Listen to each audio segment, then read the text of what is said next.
Long shot. Longshot is the newest comedy with Seth Rogen, Charlize Theron, and tells a story about a guy who is a journalist, Fred, and he ends up working for his lifelong crush ever since he was 12 years old, who's running for president. She's the Secretary of State.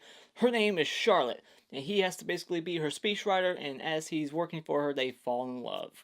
It's a rom-com. I saw this movie a couple of days ago. What was it, Monday? Sunday. I saw Sunday, today's Tuesday, and I've been kind of sitting on this, just gathering my thoughts, and really just didn't want to review this. I was like, should I review this movie that no one's talking about, or should I just play Life is Strange? I play Life is Strange. I really just have nothing good to say about this movie. Okay, first off, this is not my type of film. I will say that, so maybe I'm biased. I'll admit that. Rom-coms are not my thing. But the reason that I went to go see this is because I heard a very glowing review for this movie. A guy who said, this movie is the funniest thing this year, last year, year before, last 10 years, it's the most hilarious thing you'll ever see. He went on to say that this movie, despite its political, plot about, her running for president, that it's not even political. Like, Democrat, Republican, everybody can watch this together. It's a great watch. There's no, Trump joke here or Obama joke, nothing. Like, across the board, like, it was just A plus all around.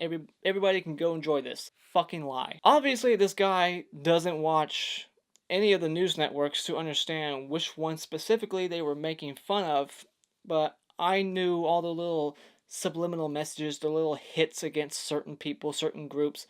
I saw it. Alright, so yeah, this movie is political. Don't sit there and lie to me that it's not political when it clearly is. And that's not even my big problem with this movie. But I was just upset that I was lied to. This guy was talking so much greatness about this movie. Like, it was so great. He praised it so much that if this movie had a dick, he would suck it. There are some good things to say about this movie. I do like the chemistry between Charlotte and Fred, the two main people in this movie. It's believable.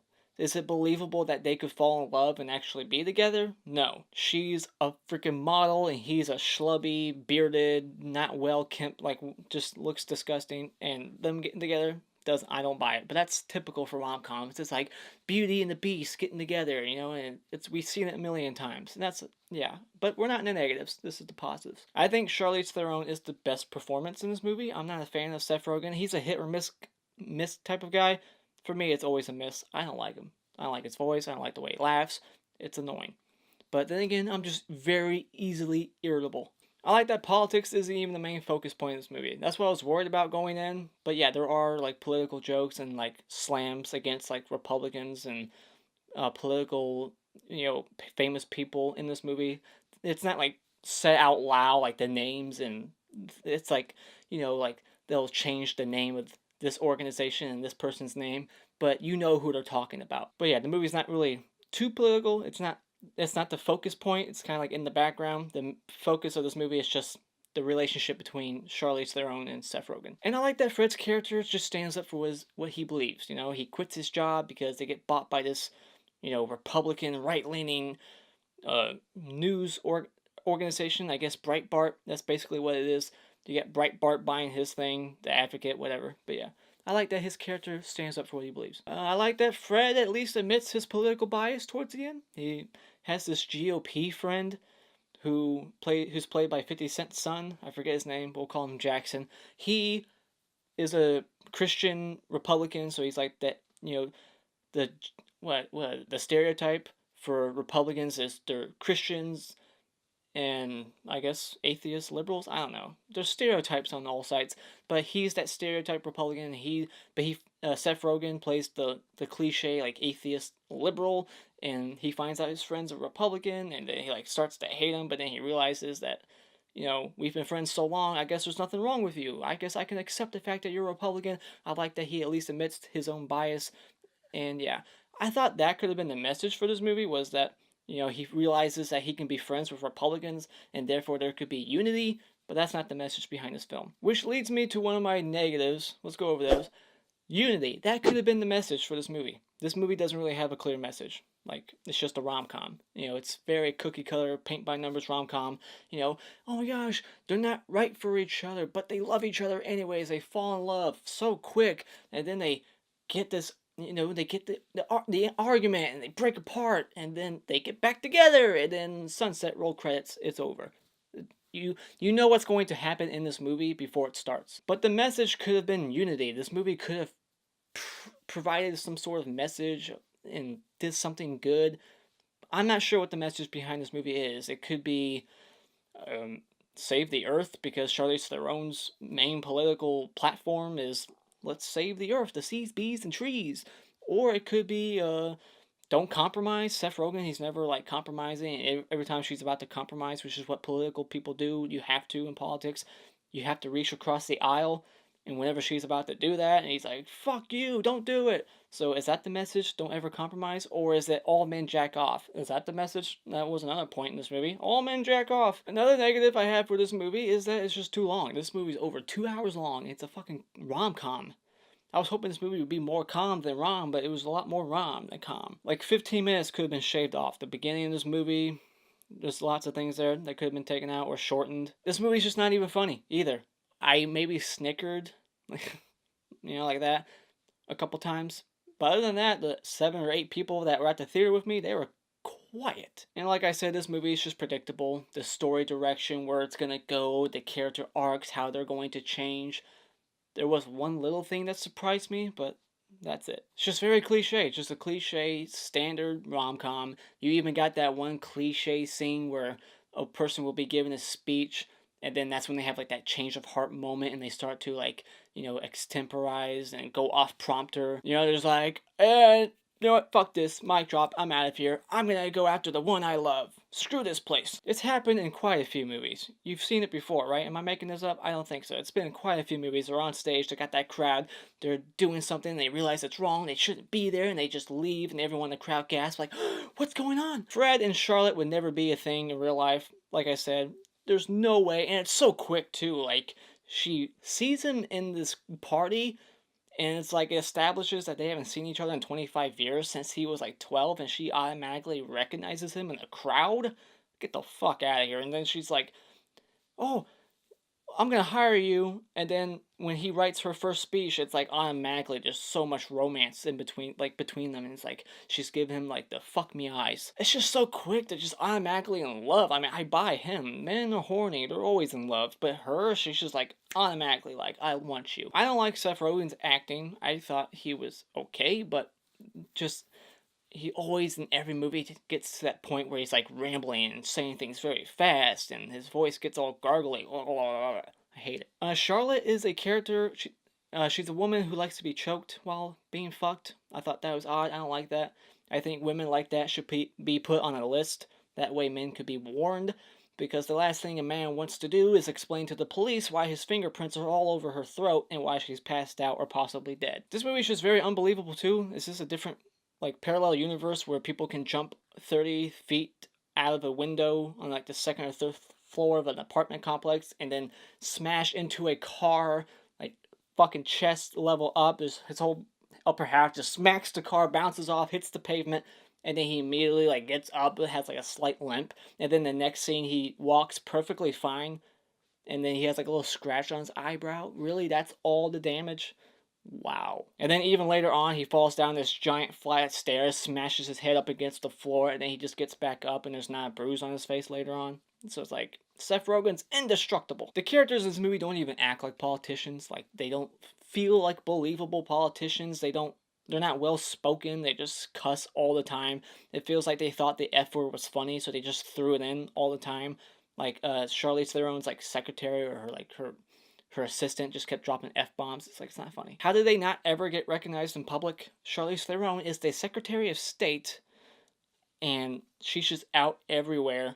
The only thing she does is put on a hat and an Eminem shirt, which I thought was odd because, not to bash Eminem, but he said some pretty sexist things in his career, and I thought that her being that, powerful woman is wearing him and advertising him. Just, another little thing I want to say, maybe I'll just piss people off, but if she cared about the environment as much as she pretends to in this movie, her character sees bees and trees, save the earth, would she be flying her jet plane all over the place? That causes a lot of air pollution. And like I said at the very beginning, this movie only pokes fun at the right. So if you are a hardcore like Breitbart subscription, Ben Shapiro watching Republican, you are not gonna like this movie. Me personally, I was like, whatever, I rolled my eyes, but I was upset that they didn't at least try to poke fun at the left too. Make it fair. There's a reason why I like South Park. It's because they make fun of everybody. There's a reason why I'm called Mr. Hat. I like wearing hats and I love South Park. South Park makes fun of everybody. Christians, Jews, Muslims, Mormons, atheists, blacks, whites, everybody, left, right, Bush, Obama, Clinton, everybody. Trump. This movie is like, we're only going to make fun of this side and we're going to appease these people. There's this ongoing gag in this movie and it's so redundant and it's so childish and amateurish. Like, even like I could have wrote the jokes because they're that easy and dumb. It's just sexist joke after sexist joke after sexist joke because a woman's running for president in this movie. So they have this knockoff Fox News segment that keeps popping up like 4 or 5 times where you got like the Fox and Friends couch and they're like saying sexist things. Like you got like the knockoff Brian Kilmeade and the knockoff Steve Doocy. You got Ainsley Earhart in the middle. She's like the ditzy blonde who's like, oh, you guys, stop. And as they're saying like sexist things like, should a woman be president? Aren't they just too psycho? They'll just press the red button when they have their period. It's like, that's such childish, dumb, sexist jokes, and it's dumb. Like, we've already heard it before. I'm pretty sure Colbert has said that joke before himself. The jokes do not land in this movie. I don't even care if you're a liberal. Going into this movie, those jokes still aren't funny. The president in this movie is a former TV star, like, guess who? And he's just a big old idiot, and he doesn't want to run for re-election. So, Charlize Theron's therefore going to run herself, and why is she his Secretary of State? That doesn't make sense. Like, in real life, a president hardly ever, I haven't done this research, but I'm pretty sure a president would not hire someone of the opposite party to be one of the most powerful people in the White House, besides, the president and vice president. Like, that's the biggest chair right there, as Secretary of State, and he's going to give it to someone who probably doesn't even agree with him on foreign policy? That makes no sense. But then again, maybe that's just them saying, see, he's an idiot. And the movie doesn't even flesh out the character of Charlotte. Like, what do we know about her? Besides that she's really into politics and she likes the environment. She wants to save the Earth. Does she save the Earth? I don't know. But what's her platform? What are her policies? Like I said, this movie doesn't focus on the politics. It's mainly just a rom-com. So all that information is just like ignored. So we don't even know what her platform is, like what she's running on besides seeds, beads, and trees, whatever the fuck that is. Is that like the Green New Deal in this movie? But it's like, and then like I thought the whole movie was gonna go like through the campaign and like all the rallies and the debates and prepping for the debates and having campaign ads and TV ads and Seth Rogen would write that. But you get towards the end of this movie and she hasn't even fucking announced her candidacy yet. And then when she does, the next scene is her being president. And it just skips over all of that. And I was like, wow, that could have been the sequel. Which is just another point. It's like the last 2 minutes of this movie where she is president isn't even necessary. Because that's not even the focus point of the movie. The whole point is them falling in love. And so her winning the presidency isn't even really part of the story at all. That doesn't even need to be there. Like the last 2 minutes are just... it's not necessary. Does she even enact her eco policy? Like when she becomes president at the end, does she do her seeds, bees, and trees thing? Does she save the earth?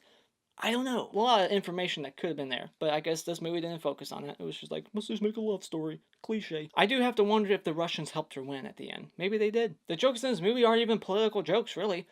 You got the sexist jokes, you got the situational humor, and the physical humor of Seth Rogen getting his ass hurt a lot. But there's just like little moments where like politicians could watch the movie and be like, oh, I can totally relate to that, because they kind of touch base on how politicians, they have to like learn how to like relate to the public. They gotta like use forks correctly, otherwise they might get attacked. They gotta wave correctly. I like that they at least addressed that a little bit, but I felt like that should have been like the whole movie, like a lot of political jokes, things that politicians could watch and be like, that's funny, I can relate. Like, you have no idea how hard it is. Something like that. But they just don't do it. We got the Steve Bannon knockoff. I mean, I'm pretty sure that's who it's supposed to be. I'm sure if you've seen CNN, MSNBC, Fox News, within the last 2 years, you've seen this guy. He's like the owner of Breitbart, I believe. And this guy kind of looked like him. And he's like framing her with this video. And it's like, yep, that's politics right there. So that's like more political stuff in this movie, and I feel like the movie could have just gone for that, but it's more just a rom-com, and it's dumb. I don't believe it. Them getting together is unbelievable. This movie could have been more shocking if they just had her lose, you know, and then she could have just blamed her loss on a hurtful video that was released about her husband jacking off. Or maybe she should have taken that Steve Bannon's laptop that he had that video on, bleach bit it, and then smashed the hard drive with a hammer. But whatever, this movie was not funny. I was holding my head up the whole time, just like, come on, stay up. Because it was boring. It was not funny at all, so therefore, when it comes to Longshot, this movie is wasted time. And those are my thoughts on Longshot. Let me know what you thought about this movie in the comments below. Did you actually think it was funny? Did you think it was too political, not political enough? Or were you okay with this direction that this movie went, in the traditional rom-com direction? Let me know in the comments below. Thank you so much for watching this video. Hit this like button. And as always, you can follow me on social media if you would like.